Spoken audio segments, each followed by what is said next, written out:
News 16 Kerala. Mukkattukara saint Georges ദേവാലയത്തിൽ നവവൈദികൻ ലിജോ പുതുപറമ്പിന് സ്വീകരണവും അനുമോദനവും നൽകി. ഇടവക വികാരി ഫാദർ പോൾ പിണ്ടിയാൻ അധ്യക്ഷത വഹിച്ചു.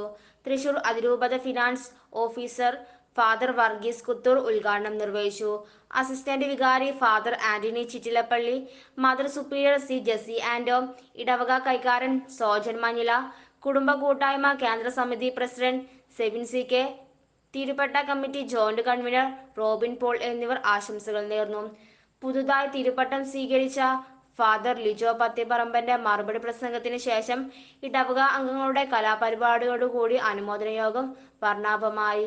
ഇടവക കൈകാരന്മാരായ വിൽസൺ പ്ലാക്കൽ, കൊച്ചുവർക്കി തരക്കൻ, ജെൻസൺ ജോസ് കാക്കശ്ശേരി, പ്രതിനിധി യോഗ അംഗങ്ങൾ, സംഘടനാ പ്രതിനിധികൾ, പള്ളി ജീവനക്കാർ തുടങ്ങിയവർ നേതൃത്വം നൽകി.